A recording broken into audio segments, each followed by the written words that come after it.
गाजियाबाद महापौर के चुनाव चल रहे हैं। तमाम पार्टियां अपने अपने नेताओं के साथ में चुनाव में व्यस्त हैं और तमाम तरह के वादे निभाने की और कस्में दिलाने की बातें हो रही हैं। लेकिन पिछले 25 सालों से भारतीय जनता पार्टी का गाजियाबाद की महापौर सीट पे कब्जा है। देखा जाए तो एक तरीके से गढ़ माना जाता है, विधायक इनके, सांसद इनके और महापौर भी इनके।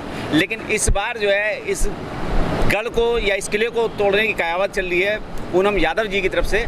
एक ऐसे व्यक्ति से हम मुलाकात करना चाहेंगे जो समाज में युवा भी हैं और वरिष्ठ समाज सेवी भी हैं।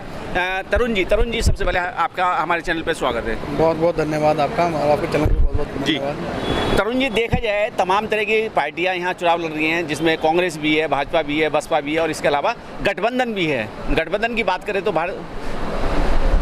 राष्ट्रीय लोकदल, समाजवादी पार्टी और आज़ाद समाज पार्टी, तीन पार्टियों की तरफ से एक ही कैंडिडेट को जो है मैदान में उतारा गया। उनका नाम है पूनम यादव।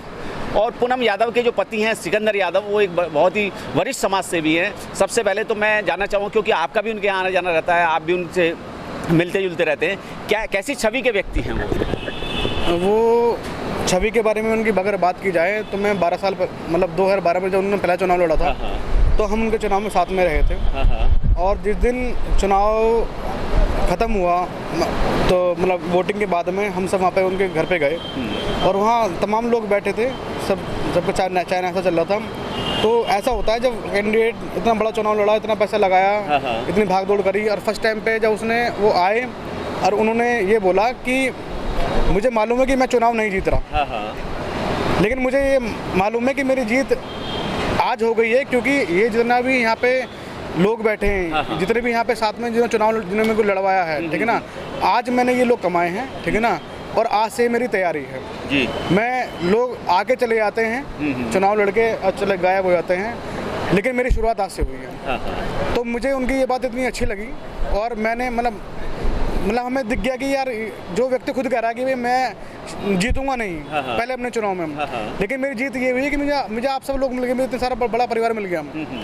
तो ये उनकी सबसे बड़ी अच्छाई थी जो मैंने उनकी नोट करी और मैं तब से लेकर आज तक उनके साथ में हूँ और मैं उनको अपना गुरु मानता हूँ, क्योंकि उन्होंने मुझे शिक्षा के सामाजिक रूप से बाबा साहब की शिक्षा देने वाले मुझे, ठीक है ना, बहुजन मूवमेंट में जोड़ने वाले और मतलब ज्ञान विज्ञान की जो बातें करता है वो सिकंदर। अच्छा, देखा जाए तरुण जी, इस समय तमाम पार्टियों के जो प्रत्याशी चुनाव मैदान में हैं, तमाम तरह के वादे भी किए जा रहे हैं, लेकिन सिकंदर यादव केवल एक विचारधारा है और उस विचारधारा को लेके वो चुनाव मैदान में है।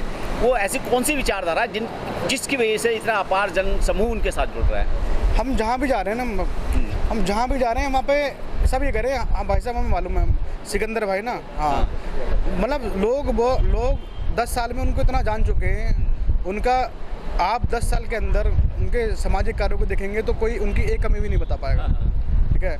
उनका व्यवहार, ठीक है, उनके व्यवहार और उनकी सामाजिक सेवा वो इतनी है कि कोई भी व्यक्ति, मैं तो इनफैक्ट कह रहा हूँ भाजपा का या फिर मतलब कोई भी विरोधी पार्टी का भी इंसान, ठीक है, उनकी बुराई नहीं कर सकता। नहीं, सुनने में तो शहर में ये भी आ रहा तरुण भाई कि इस बार भाजपा के जो खुद कैडर वोट हैं वो भी कहीं ना कहीं सिकंदर यादव को ट्रांसफर होगा। बिल्कुल इसमें कोई वो नहीं है। कैडर वोट तो देखो, मैं बहुजन समाज से आता हूँ, मैं दलित समाज से आता हूँ, हमारा भी पूरा बैकग्राउंड बसपा का रहा है, ठीक है ना, और 90% का जो संगठन बसपा का इस बार सिकंदर यादव को चुनाव लड़ने का काम कर रहा है। देखा जाए तो तमाम पार्टियों के जो लोग हैं वो इस भागदौड़ में लगे हुए किस तरीके से अपनी इज्जत बचाई जाए, यहाँ तक कि जो सुनने में आ रहा है, शहर में चर्चा हो रही है कि भाजपा इस समय जो है बिल्कुल हाशिए पे खड़ी हुई है और भाजपा के लोग जो है आपसी अंतकलह की वजह से जो है वो चुनाव हारने की कगार पे खड़े हुए हैं। इस विषय में क्या कहेंगे फिर?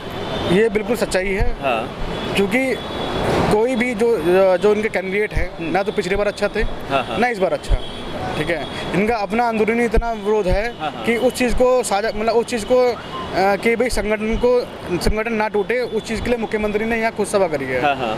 यही कारण है कि इतने छोटे से चुनाव में खुद मुख्यमंत्री यहाँ पे आए हैं, किस टिकट भरवाने के लिए उप मुख्यमंत्री आए हैं, ठीक है। तो इससे समझ जाना चाहिए कि भैया यहाँ अंदरूनी कलह बहुत है, ठीक है।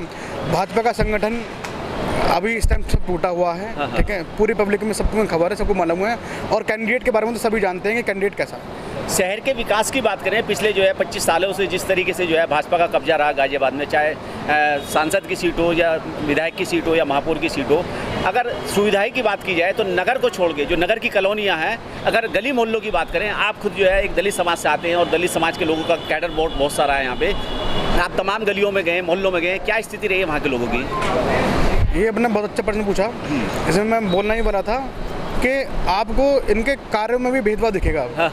20 साल के अंदर जो नगर निगम के अंदर यहाँ पे इतने सारे गांव हैं, इतने सारे मोहल्ले हैं, इतनी सारी शहर की कॉलोनियाँ हैं, यहाँ पे ऊंच नीच का भाव आपको सब दिखेगा। आप किसी भी बड़े मोहल्ले, अच्छे मतलब अपर कास्ट के मोहल्ले में जाएंगे तो आपको वहाँ पे कार्य दिखाई देंगे, नाली बनी हुई दिखाई देंगी, लाइट प्रॉपर होगी, वहाँ पे मतलब हर चीज़ प्रॉपर दिखाई देगी। आप वही जाइए कि जो दलित मोहल्ले, SC ST OBC के जो मोहल्ले हैं, आप वहाँ जाओगे, आज भी वही स्थिति है जो 20 साल पहले थी।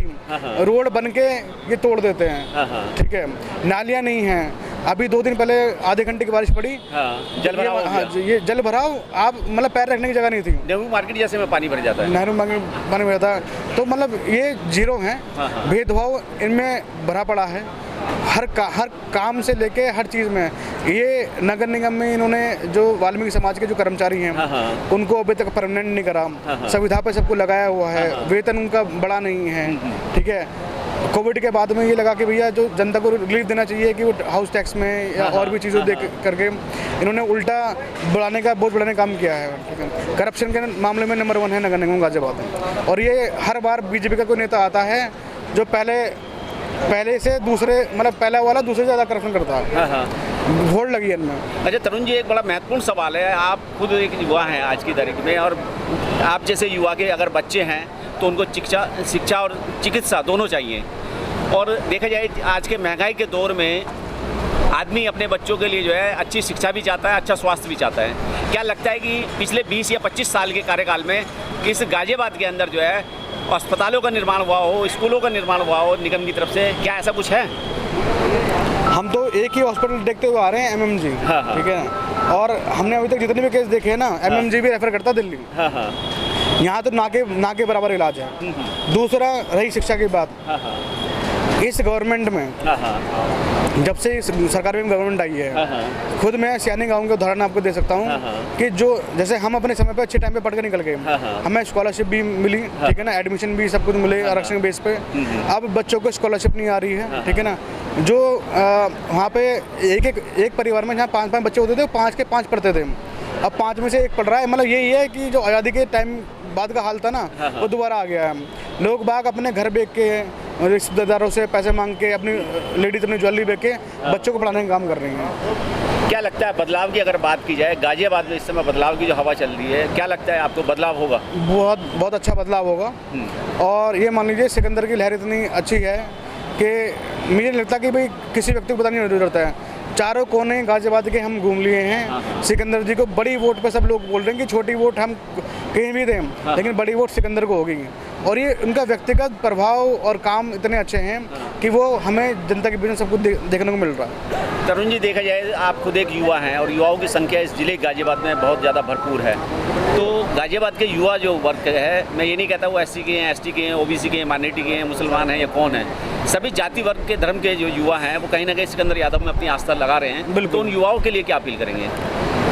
मैं युवाओं से ये अपील करना चाहूँगा कि ये मान लीजिए ये मौका है, इस मौके को आप छोड़िए मत, बदलाव कीजिए। और बदलाव आप जब करेंगे ना तो 100% आपको बदलाव आने वाले समय में देखने को मिलेगा।